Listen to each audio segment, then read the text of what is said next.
What's up, you guys? This is Devin with CenturyFX Studios, back with another video, and today we're going to be talking about why you shouldn't be using Aperture priority mode with high-speed sync unless you really know what you're doing. Now, first off, a lot of people already don't want to use manual mode, but the next thing would be to use a semi-automatic mode with high-speed sync. Now, this is a follow-up to my last video that tells you how to use high-speed sync, whether you have a flash or you're on camera or off camera. You need to understand that using an automatic mode with high-speed sync, even a semi-automatic mode with high-speed sync, destroys your ability to control what kind of exposure that you're getting. Now, earlier I put my high-speed sync flash on my 5D Mark II. I put it in Aperture priority mode, or AV, Aperture value for Canon, whether it be A mode for Nikon, Aperture, and then it might be A mode for Sony. Depending on what brand you have, you know what your Aperture priority mode is. Now, for those of you who don't know what Aperture priority mode is,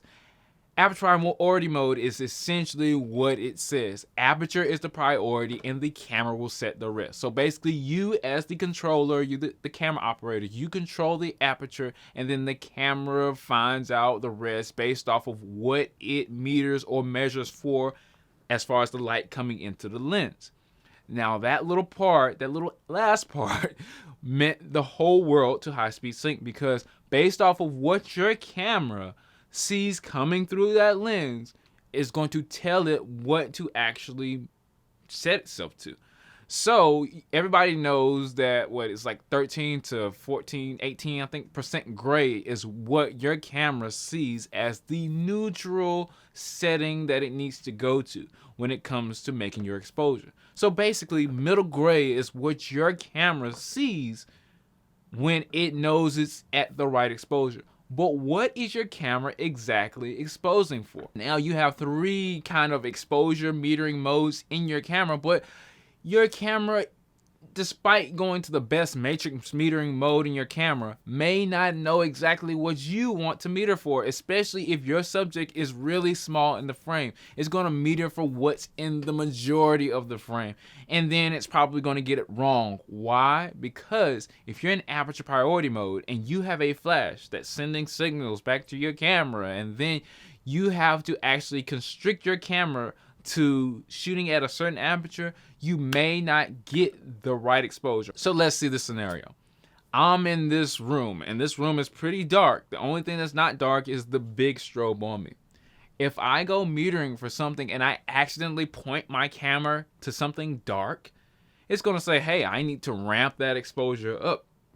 It's gonna ramp that exposure up by bringing the shutter speed down, because you already told it, being on aperture priority mode, that we can only be at this aperture. We can't change anything about this aperture. So, for example, if I go to f2.8 and you point to something dark, maybe 2.8 is not strong enough to balance out the exposure. So your camera has to go to another part of the triangle, which would be shutter speed. So that shutter speed is now ramping itself down to compensate, to make sure everything is metering at middle gray. Now, if you're using high-speed sync with something that's manual, it's probably not sending all that information to the camera. And then on top of that, if you have something on top of your flash that you're compensating for, that camera might not at a moment's notice get everything right the minute you release that shutter. So with all these things being factors, anything can trip up your camera. If you point your camera to a really white wall, then it's trying to bring down the exposure. Or if you point at something really dark, it's trying to ramp up the exposure. Things of that nature. So when you leave your camera to do all this automatic stuff, it's running around like a chicken with his head chopped off, trying to get you the best result.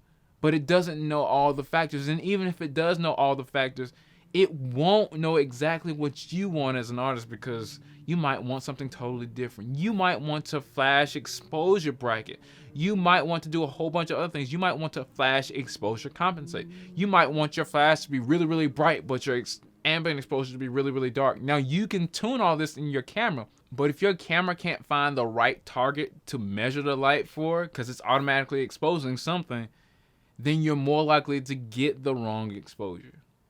This is why I recommend everybody to go to manual mode when you're using high-speed sync. The reason why is because you know when something changes. If the ambient exposure changes or the sunlight changes or your flash starts to die, which when you're using high-speed sync will happen a lot, your camera might not be able to compensate for that.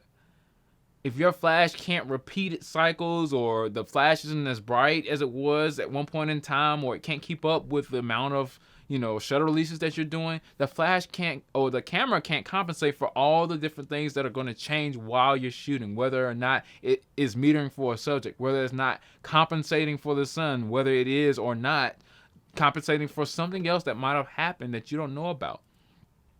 So, or that you may not have even thought about. So there's so many things that your camera has to worry about. The last thing you want it to worry about is your artistic vision. You don't want to really put that at the mercy of your camera, because your camera's gonna get it wrong all the time.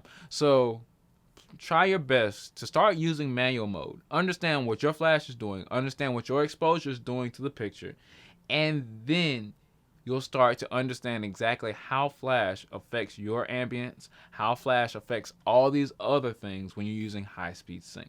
So try not to use automatic modes, because with high-speed sync, you're asking for trouble. I'm done with CenturyFX Studios, and stay tuned. I'm going to show you guys why using shutter priority mode might not be the best mode to use for high-speed sync. Stay tuned for the next video.